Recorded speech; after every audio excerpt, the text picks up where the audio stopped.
galerinha! Vamos lá. Vendo aquele, crime de apropriação indébita. Deixa eu estar aqui, meu cronômetro aqui. Pronto, correndo para a gente não perder, não é? O nosso ponto aqui do bloco. Meus queridos, então, bloco passado a gente iniciou com apropriação indébita. Está lá previsto no artigo 168 do Código Penal. E eu disse para vocês duas coisas importantes quando a gente foi ler o dispositivo da apropriação indébita. Primeiro, para que haja apropriação indébita, o indivíduo tem que ter a posse ou a detenção de bem. Que bem é esse? Tem que ter a posse e a detenção de um bem. Que bem é esse? Tem que ser coisa alheia móvel. Cuidado, não é imóvel.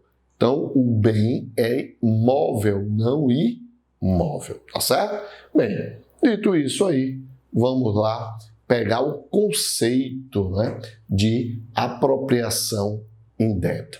Meus amigos, apropriação indébita nada mais é do que a existência de uma situação de quebra de confiança. Apropriação indébita nada mais é que quebra de confiança, pois a vítima voluntariamente entrega uma coisa móvel, seja um bem, ao agente, e este, após encontrar-se com a posse desse bem, ou a detenção desse bem, inverte seu ânimo no tocante ao bem. Como assim? Como é inverter? Ora, ele passa a comportar-se como seu proprietário. Me dá um exemplo aí, professor. Por gentileza, dou sim.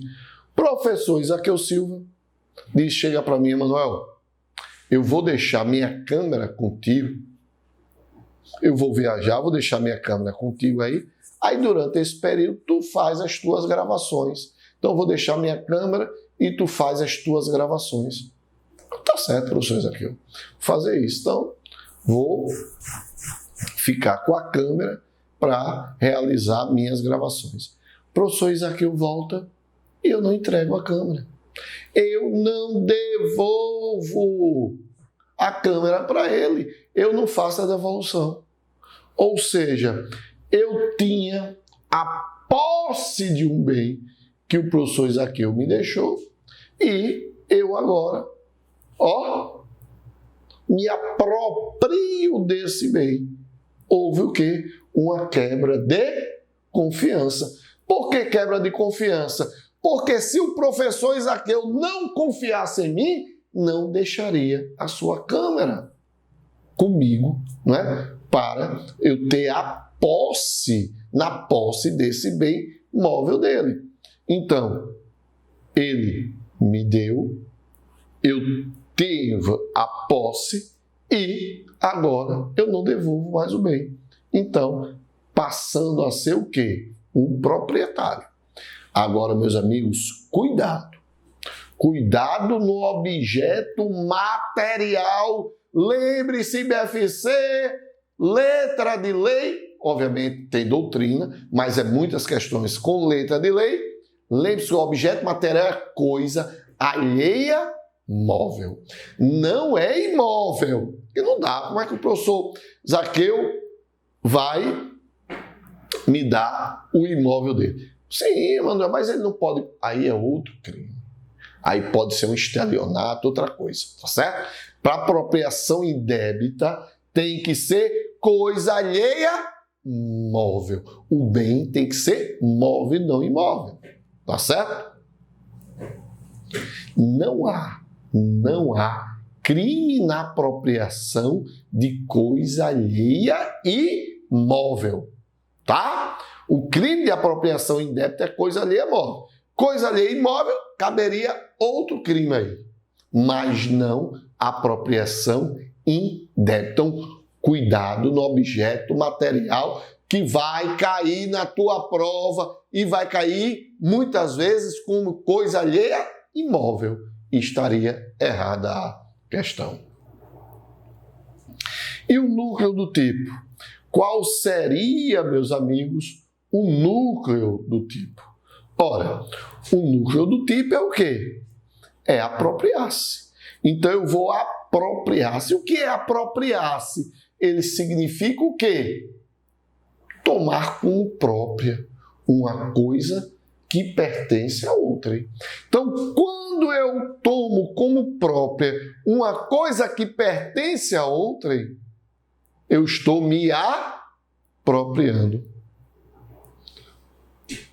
Obviamente, é imprescindível a apropriação que o sujeito, legitimamente exerça a posse ou a detenção de um bem. E após determinado momento, passa a se comportar como se fosse seu verdadeiro dono. Como assim, Manuel? Preste atenção, que é um controle remoto aqui do professor. Está aqui. Eu, peguei. Isso vai ser apropriação indébita? Claro que não.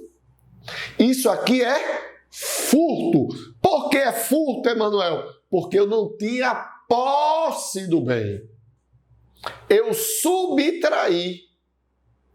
Agora, professor Isaqueu disse, Emanuel, fica com esse controle remoto, amanhã me entrega?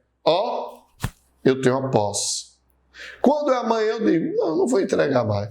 Ou seja, eu me apropriei daquilo que eu já tinha posse. Agora, obviamente, para que haja apropriação, você tem que haver alguns requisitos, dentro do núcleo para determinar esse crime de apropriação indébita. Então, vamos ver esses requisitos. Primeiro requisito, tem que haver uma entrega voluntária do bem pela vítima. A vítima deve entregar a posse ou a detenção da sua coisa móvel de forma voluntária e consciente. Porque se for inconsciente, deixa eu tomar uma aguinha aqui, nós teremos uma possibilidade de um estelionato. Estelionato é enganar, não é? Então, na apropriação, não. Eu não induzi você a erro para me entregar.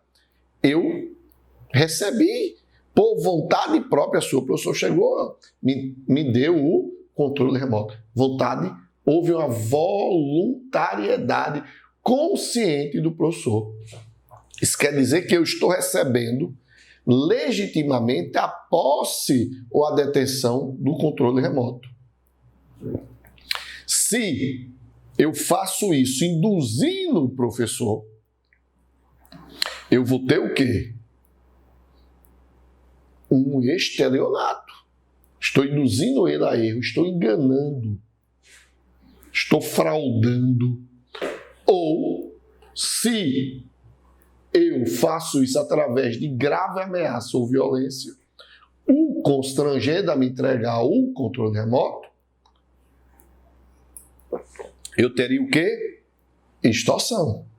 Então veja que o requisito, a voluntariedade consciente da entrega da coisa é importantíssimo para determinar o crime de apropriação indébita. Segundo requisito, essa posse ou detenção, ela deve ser desvigiada. O que é desvigiada, Emanuel? Sem vigilância. A posse ou a detenção da coisa alheia móvel tem que ser livre de fiscalização e de controle por parte do seu titular.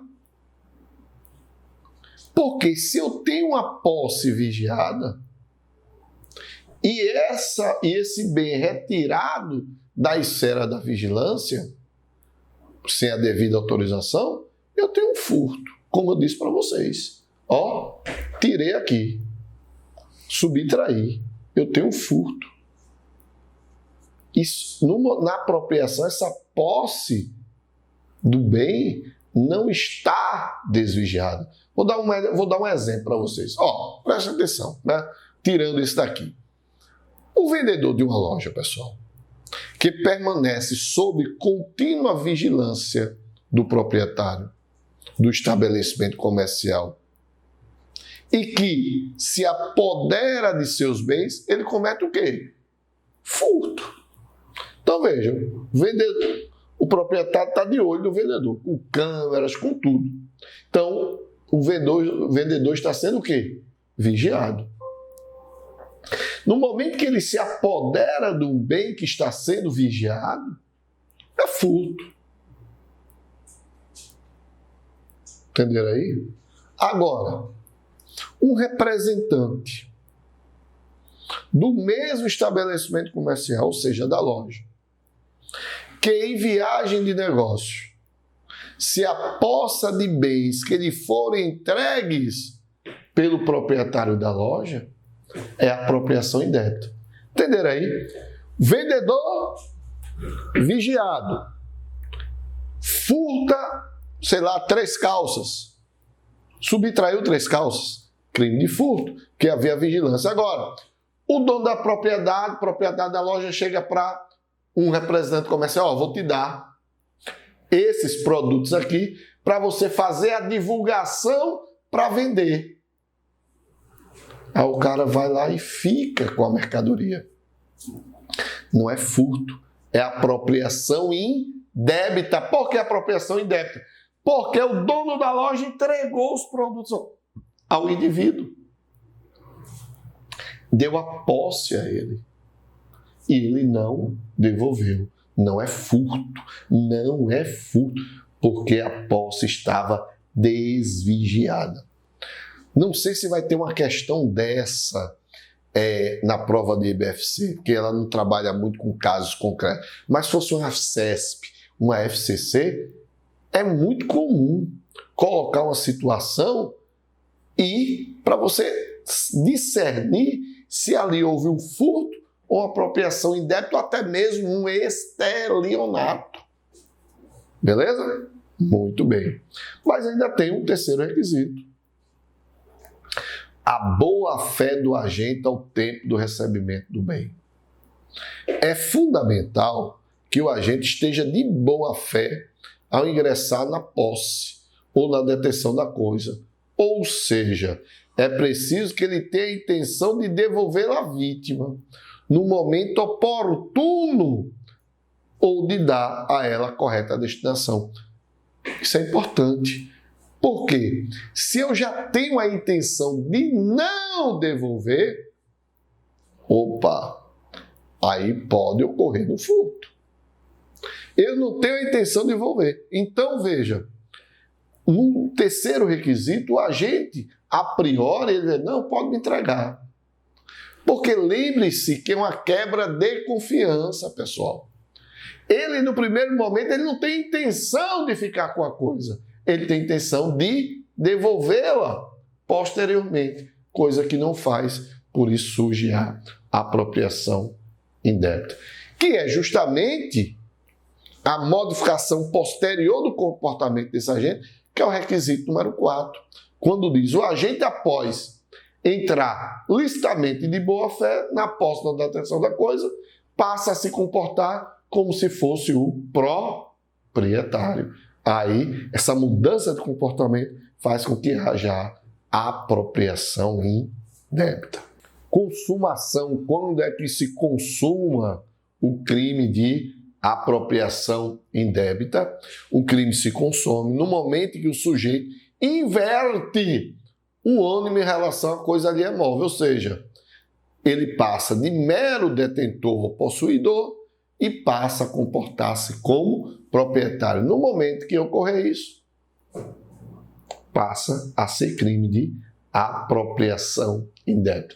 Tentativa cabe? Perfeitamente possível. Quando é que cabe a tentativa? Quando ele tenta ficar com a posse do bem e não consegue. Não é? Então gera a tentativa. Sujeito ativo. Trata-se de crime comum, então pode ser praticado por qualquer pessoa que tenha posse ou a detenção legítima do bem móvel alheio. Sujeito passivo. será aquele atingido em seu patrimônio pela indevida apropriação, podendo ser tanto pessoa física como pessoa jurídica. Então, isso é importante, tá? Sujeito passivo no crime de apropriação indébita tanto pode ser pessoa física como pessoa jurídica, tá certo? Bem, com isso aí, encerramos, né, a questão de apropriação indébita. Encerramos aí a apropriação indébita e vamos àquele artigo que aquele crime que a gente, quando cita o artigo, todo mundo já sabe. 171. O cara é 171. E é interessante que esse 171 a gente utiliza em várias coisas, né? É aquele cara que conversador demais. Dizem, né? Ele diz aí para mim, quando era mais jovem, que isso faz muito tempo, professor Isaqueu, quando era maior, que isso faz muito tempo, né? Era o garanhão das meninas, né? Conversador, era papeador, ou seja, professor Isaqueu era 171, né? Então, é o crime de estelionato, onde todo mundo, quando se refere, quando fala nesse dispositivo 171, todo mundo já sabe, já diz logo, estelionato. E, meus amigos, vão ver o que diz aí o Código Penal sobre estelionato. Ele diz, obter para si ou para outrem vantagem ilícita em prejuízo alheio, induzindo ou mantendo alguém em erro, mediante artifício ardil, ou qualquer outro meio fraudulento. Então, mais uma vez, obter para si ou para outro vantagem ilícita em prejuízo alheio. Grifa aí, prejuízo alheio. Grifa induzindo ou mantendo alguém em erro mediante artifício, ardil ou qualquer outro meio fraudulento. Pena, reclusão de 1 a 5 anos e multa. A multa está aqui, né, no código aqui, de R$500 mil a 10 contos de réis. Então, o dispositivo ainda está de acordo com a moeda na época, né, da década de 40, que o nosso código é da década de 40. Parágrafo 1º. Se o crime é primário e é de pequeno valor ou prejuízo, o juiz pode aplicar a pena conforme o dispositivo no artigo 155, parágrafo 2º, que é roubo, né? 155 é roubo. Vai ter uma diminuição da pena aí. Nas mesmas penas incorre quem? Disposição de coisa alheia, como própria, vende, permuta, dá em pagamento, em locação e garantia, coisa alheia como própria, alienação ou oneração fraudulenta de coisa própria, vende, permuta, dá em pagamento ou em garantia, coisa própria, inalienável, gravada de ônus ou litigiosa, ou imóvel que prometeu vender a terceiro mediante pagamento e prestações, silenciando sob qualquer dessas circunstâncias, defraudação do penhor, que é o inciso 3º, defrauda mediante alienação não consentida pelo credor de outro modo, a garantia pignoratícia quando tem a posse ou objeto empenhado. Aí você tem ainda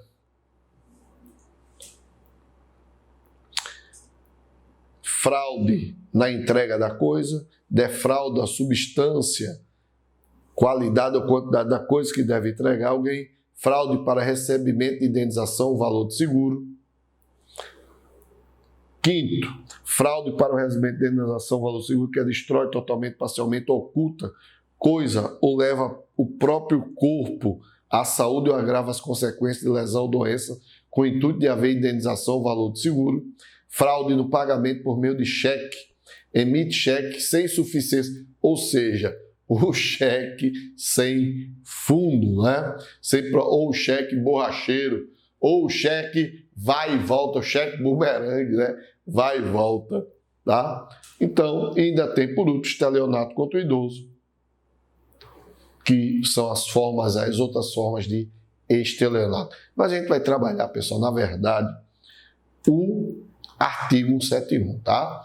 A gente não vai ver as outras formas de estelionato, primeiro porque não dá tempo para a gente trabalhar as outras formas de estelionato. Segundo, provavelmente, mas muito provavelmente, não vai cair outras formas aí, não é? As comparadas aí ao estelionato, essas outras disposições aí previstas no parágrafo 2º. Então, vamos nos concentrar no artigo 171, que é bem melhor para a gente trabalhar. Porque a possibilidade de cair é muito grande. Então, o que é estelionato? Qual é o conceito que a gente tem de estelionato? O estelionato, meus amigos, é crime patrimonial praticado mediante uma fraude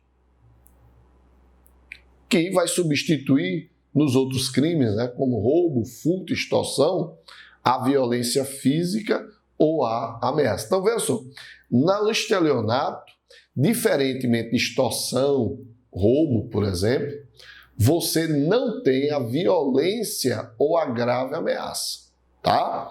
Então, o agente, para cometer o crime de estelionato, ele utiliza o engano, tá? Ou se serve deste para a vítima, inadvertidamente se deixe espoliar-se, né, na esfera do seu patrimônio, ou seja, entregar. A fraude, não é? Consiste, portanto, em uma lesão patrimonial por meio de engano. Então, mais uma vez, no estelionato é praticado mediante a fraude. E essa fraude vai substituir a violência física ou a ameaça que a gente vê em extorsão e roubo. Aqui não. Aqui a prática do crime não vai ser a violência, e sim a fraude, o engano. Deixar a vítima enganar-se. Conduta. Eu vou punir o que no crime de estelionato, Emanuel? Ora, pune-se aquele que, por meio de uma astúcia, por meio de uma esperteza, por meio de um engodo, por meio de uma mentira, procura despojar a vítima do seu patrimônio, fazendo com que esta entregue a coisa visada espontaneamente. Em suma, o agente busca lesar a vítima e seu patrimônio de maneira sutil, mas sempre segura. Vamos fazer o seguinte, vamos ver aqui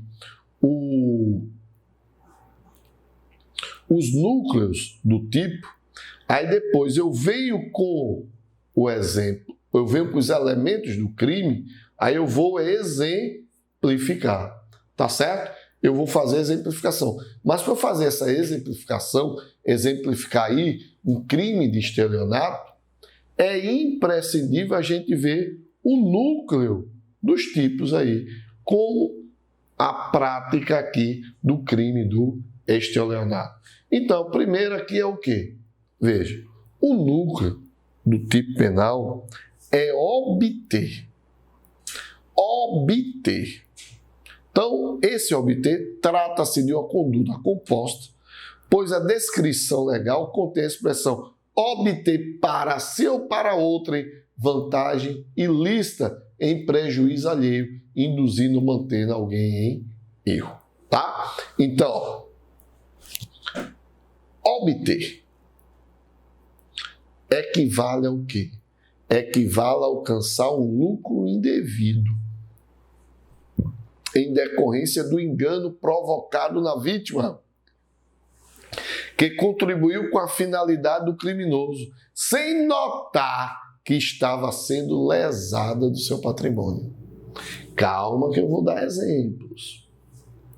Induzir significa persuadir, no sentido de criar para a vítima uma situação falsa.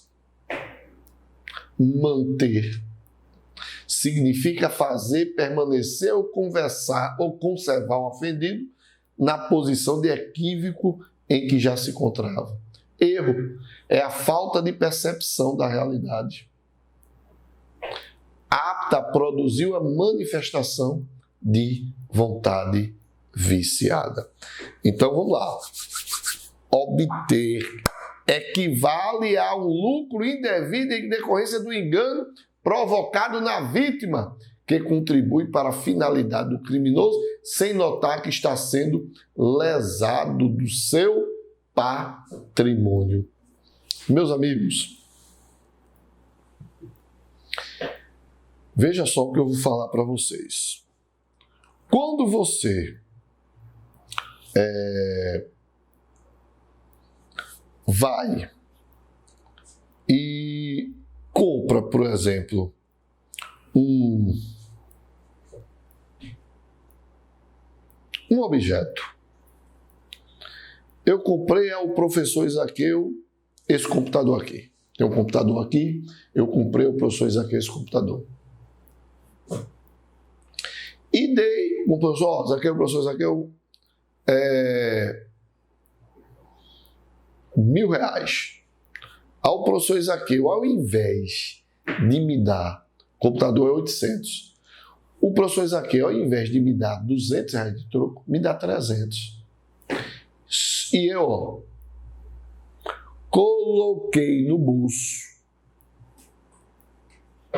e não disse nada ao professor Isaqueu. Emanuel, isso é estelionato? É sim, meu amigo. Isso é estelionato. Quando eu faço isso, quando eu recebo um troco indevidamente e não dou ao indivíduo, não digo ao indivíduo, recebi o troco errado. Isso é estelionato? É sim, meus amigos. Isso é estelionato. Caramba, cara, eu não sabia disso. Eu sou estelionatário. Né? Então, meus amigos, isso é um exemplo de estelionato, que é obter, não é? O núcleo do tipo obter, ou seja, equivale a alcançar um lucro indevido em decorrência do engano provocado na vítima. Tá certo? Tranquilo? Vamos fazer o seguinte? São 29 minutos. A gente volta já já com mais Direito Penal. Valeu!